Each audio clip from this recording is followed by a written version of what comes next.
Bonjour, I'm Antoine. Today on l'interview, Jeffsimon, architect and owner of Jeffsimon Architecture and Design. Let's go meet him.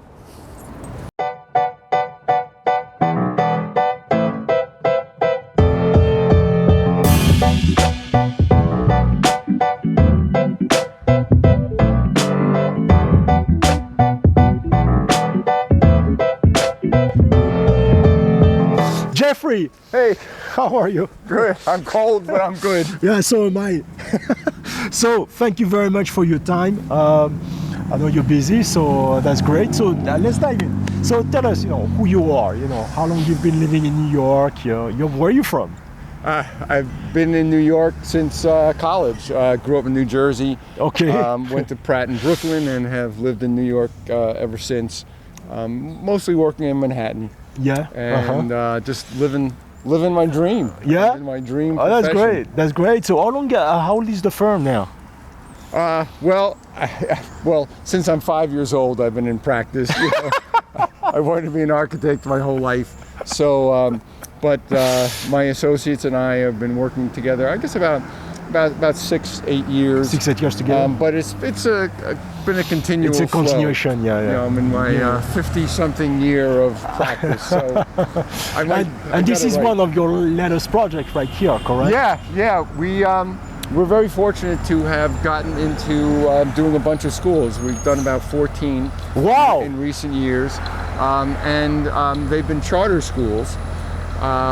So they are community-based. They're very devoted to their students and the families, and it's been terrific. And in working with the charter schools, we are adapting old buildings to the purpose, either like industrial buildings, or in this case, it's a beautiful, enormous old church, which we are repurposing for 750 students. Do you know what? Can we visit it? I think it would be good to go inside. Let's go.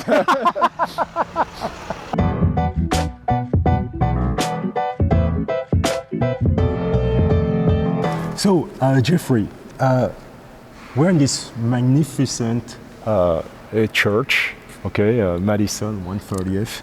And so the first question that inspires me is that how do you get your inspiration from, when you build something? How do you get it? Where do you get it from? Great question. The inspiration for me comes from solving a problem and fulfilling a client's needs. Okay. Architects' mission is to fulfill the need of their clients. Basic needs are housing, shelter, protection, commerce, acquiring food or trading goods, religion, a place to worship, and that inspires people to build incredible architectural triumphs. Indeed, yes. Others are recreation, building anything from the Coliseum back to to the Barclays Center, or more modern architectural envelopes to fulfill a need. So I take my inspiration from the client's goals, from their goals and priorities, and then to create a program of their needs. In this situation, we have a church that was abandoned for years, empty, and this charter school, and so their developer. Turning it into a charter school. Turning it into a charter school for 750 students.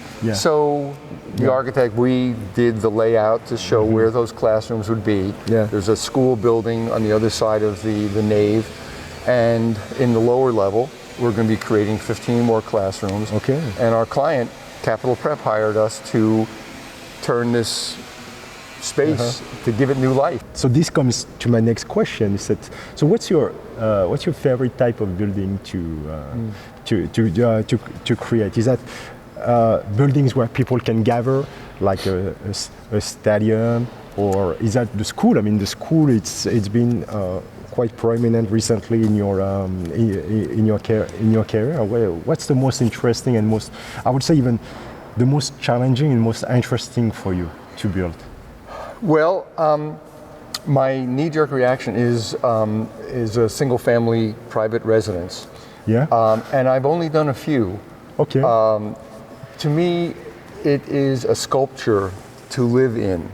Interesting. And this really applies to all of my work, in that the thrill is in using it.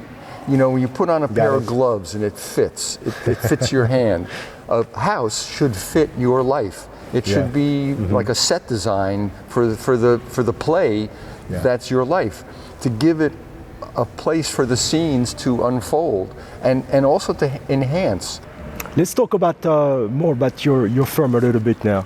So, how many people work with you? We have 6 people who work with us, and we're doing residential work. We're doing a virtual reality arcade. We are doing a number of office spaces. We're doing an office space for National Public Radio, their media sales division. We're fortunate to have a varied practice, which I enjoy. Yeah. And we're doing a number of schools. So tell me, do you consider, you have 6 people under you, so have you ever considered yourself as a natural born leader, or have you learned how to lead? And what was it like in the first years? Well, I had partners, and I had a firm that was over 60 people. I always said that I work with this person. They don't work for me. Okay. My team now, I could not do what I'm doing if it wasn't for the blessing of working with them. It's a shared experience. You know, somebody had said the only thing you can do by yourself is fail.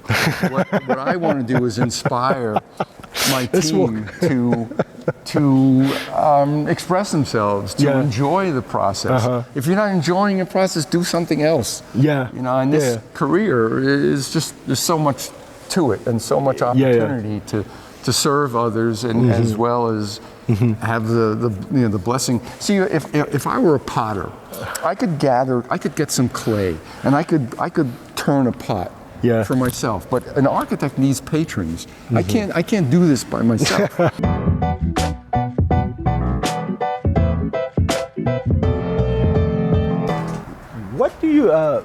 Where do you start when if a client said, okay, this is a piece of land, and I give you carte blanche, I want to live with my family? Where do you start? Carte blanche would be difficult for me. Yes. Because I'm not building the house for me. Yeah. I'm building it for them. So I want to know how they live. How big is the family? How do they entertain? Is it just with another couple, or is it like a bunch of people? What do you do? Do you play games? Do you just sit around the fire? How do you use it? That starts to shape the form of the house. Then I'll ask them, what kind of design speaks to you? Is it modern? Is it traditional? Because as a house should be an extension of one's own personality. Got it. And so that's very true, by the way. When you go inside somebody's house, you know more or less what type of person the person is. It's very interesting. Yeah.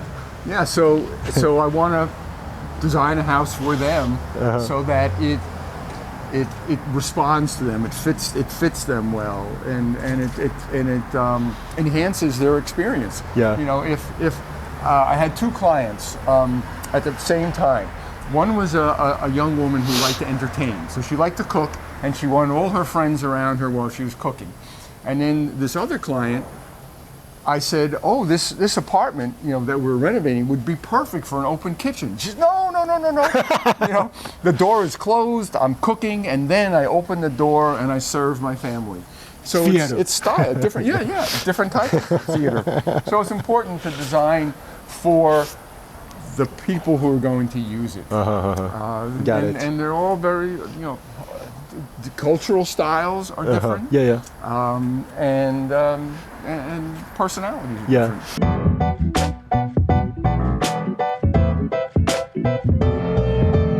So, Jeffrey, my last question. If you were a tool or an object to help you perform your work as an architect, what would you be?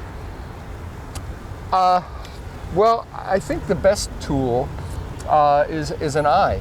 An eye. An eye. Okay. An eye enables us to perceive the world, to see, certainly to see my work, and experience it. So I think the eye is an amazing tool. But it's not really a tool. You know that. But it is. I mean, a camera has an eye. A camera. Yeah, I give you a camera. And what I want to do is to help my clients see and perceive and experience things. So I'm going to go with the eye. Okay, an eye it is. That's it, folks. That was Jeffrey from jeffsimon Architecture and Design. So please, if you have any project in mind, contact him. It's gonna be an amazing work for sure. Okay. Thank you very much for watching, guys. You know the drill. Share, comment, like. We need you all. But in the meantime, it's selfie time. Selfie time. Yes. You got the glasses already. All right. Let me see. Where's my phone? Hey, right here. Ready? Where are you? Oh. 1, 2, 3.